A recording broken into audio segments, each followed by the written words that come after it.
Hey, what's up guys, it's Renaldo here. So this video is going to focus on two things. It's going to focus on government efficiency versus private efficiency.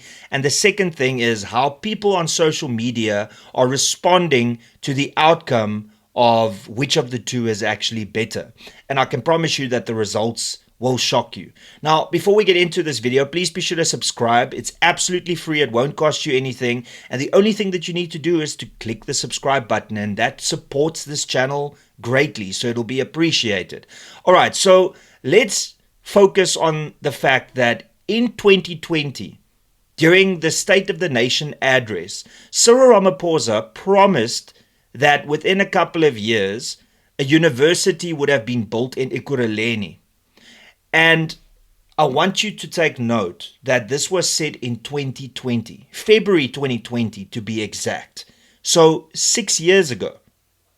Now, on the other hand, in the private sector, if you will, you've got the trade union Solidariteit that has in August 2024 announced that they are going to build a university called Academia.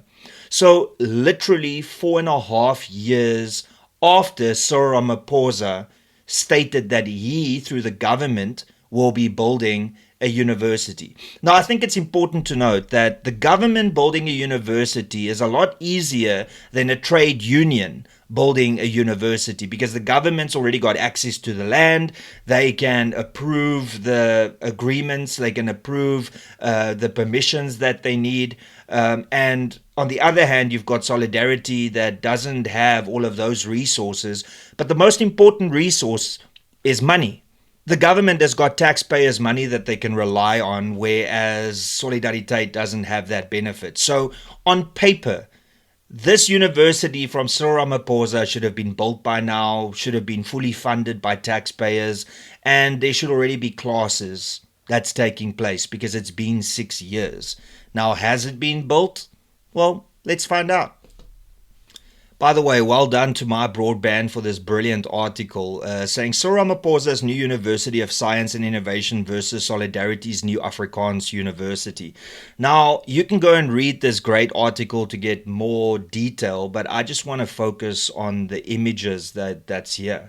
So, the Solidarity campus that was announced in August 2024, as you can see over here, is already on its way.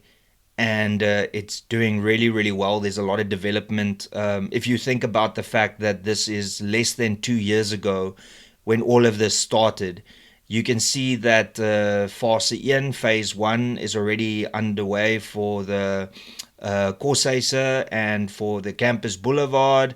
And here you can see the sports fields, you can see the hostels, you can see all of these things is already getting to a point where you can kind of see what it is. And now, I mean, look at this. You can see the student center and the amphitheater. It's getting somewhere in less than 2 years, not with taxpayers' money or privately funded money.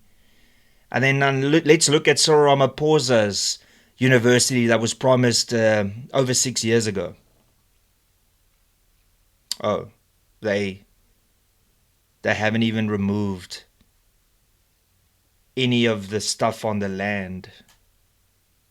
Yeah, I mean, that sums it up, right? Government efficiency.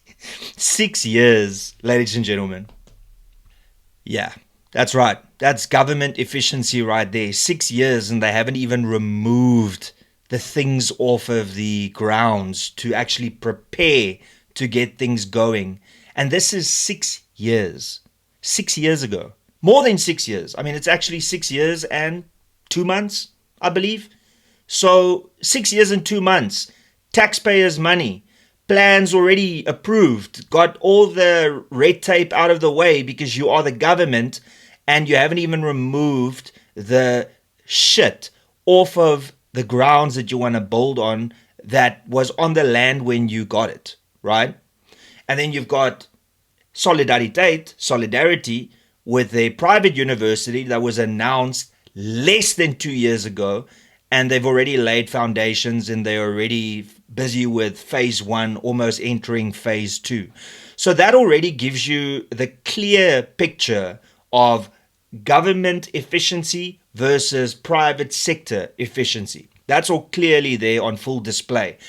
But now the interesting thing is, if you go onto social media and you watch what people have to say about Cyril Ramaphosa and the ANC versus Solidarity, you'll see that Solidarity is hated far more by the average social media user.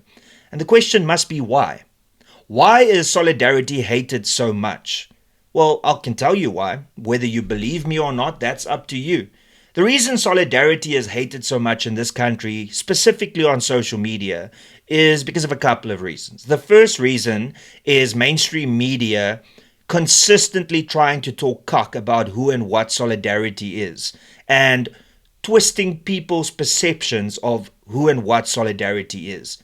And then you've got the government that every single opportunity they get try and talk ill about Solidarity. And the reason for that is because Solidarity, out of their own, decided to go overseas to the United States and speak with the administration there about what's happening in South Africa. Now, the government didn't like that very much, and it seems that mainstream media that should be neutral also didn't like that very much. I wish that they could tell us why they didn't like that very much, considering that every single day when they report about things that's happening in this country, they report on murder, corruption, maladministration, failing infrastructure, and lack of service delivery. But yet, for some reason, mainstream media still think that Solidarity is evil and the government under Cyril Ramaphosa is fine. Now, I can understand why the government's upset over all of this, because the fact that Solidarity went there and stated the facts just make the government look incompetent. But then again, if you just look at the fact that the president of this country promised a university, and Solidarity, a trade union, promised a university, and 6 years later they haven't even cleaned the rubble off of the land, whereas with Solidarity they already almost at phase two. That is the difference between competence and incompetence.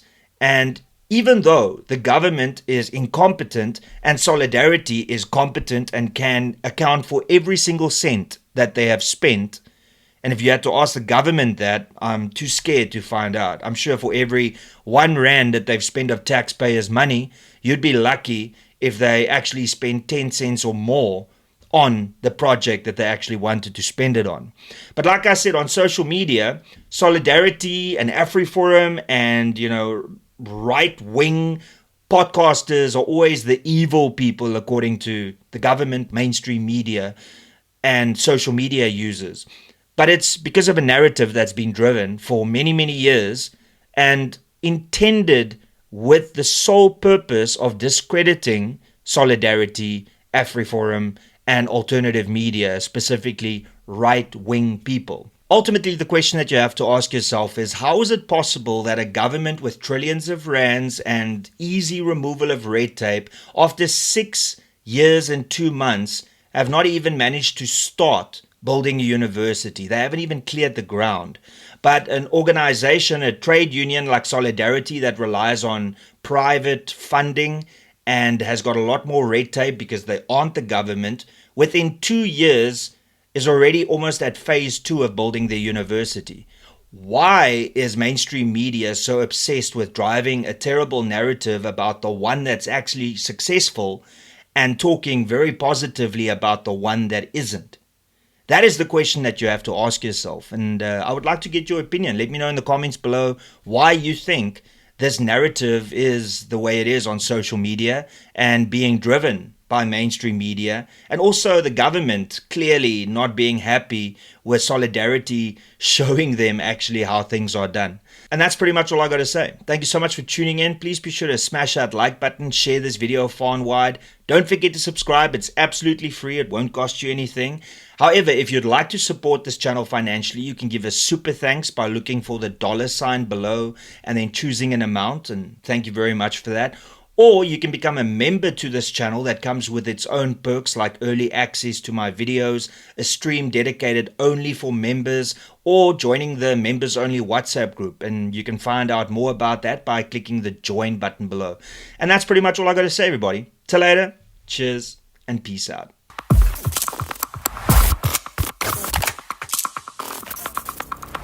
You don't even know me, but every time you see me, you say I wear my massacre.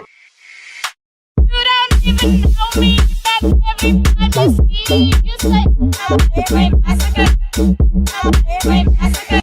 You don't even know me, but every time you see me, you say I wear my massacre. I wear my massacre.